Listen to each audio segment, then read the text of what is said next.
Там, где есть театр, обязательно ставят Ромео и Джульетту. Знаменитая пьеса Уильяма Шекспира является украшением любого репертуара. И вот великая история любви впервые звучит на абхазской сцене и на абхазском языке.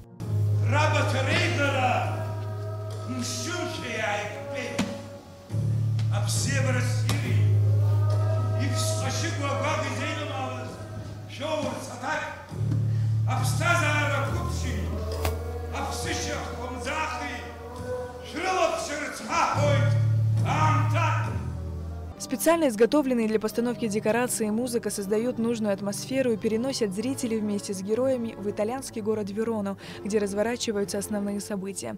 Трагичная история о первой любви.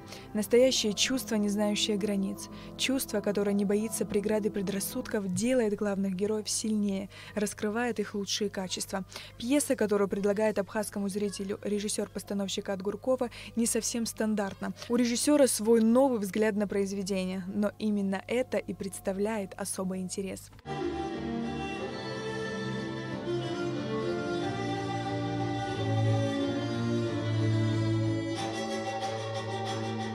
Главный женский образ пьесы динамичен. Из беззаботной наивной девочки Джульетта превращается в храбрую женщину, которая верна своим чувствам. Главную роль в спектакле сыграла молодая актриса, выпускница ГИТИСа Лаида Теркиба.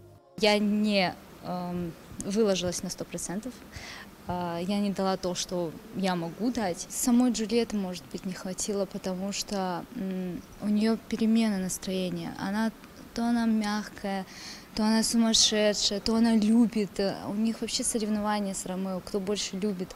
Он любит больше или она любит больше. И вот и то, что ей 14 лет всего лишь, что она маленькая. Вот все это вместе, если совокупность держать в голове и помнить об этом, тогда, возможно, начнут какие-то ростки быть вообще роли.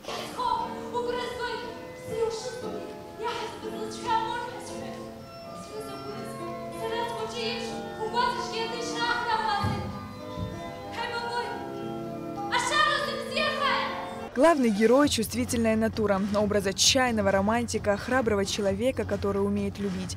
По словам Бинара Ковы, сыгравшего Ромео, абхазский Ромео немного отличается от шекспировского. Когда узнал, что в Абхазском театре будут ставить Ромео и Джульетту, это, безусловно, было немножко таким шоком для меня. Вот.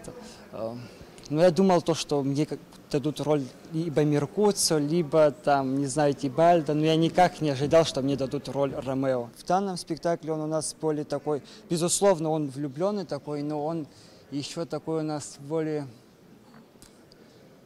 жесткий, может быть, немножко такой злее, может быть, он у нас в этом спектакле. Потому что решение спектакля, как у режиссера, это чума. Вокруг все, что происходит, как бы кого-то убивают, кого-то режут, и как бы мы отходили от этого. Предпоказы, организованные в преддверии премьеры, это возможность еще раз провести работу над ошибками, устранить все недочеты и дать последние указания актерам перед важным и ответственным событием. Результат какой-то, к которому мы шли, мы его предполагали. В этом смысле каких-то больших сюрпризов не было. Ну, чуть-чуть не очень порадовали большие технические накладки, и они вот не ожидались. Почти все билеты на премьеру спектакля распроданы, а те, кто не успел посмотреть знаменитую пьесу Шекспира на абхазском языке, еще могут увидеть ее 23 августа на сцене Абхазского драматического театра. Билеты можно приобрести в кассе театра и во всех офисах компании Амобайл. Сария Гварацхеля, Эльдар Дамиров, Абхазское телевидение.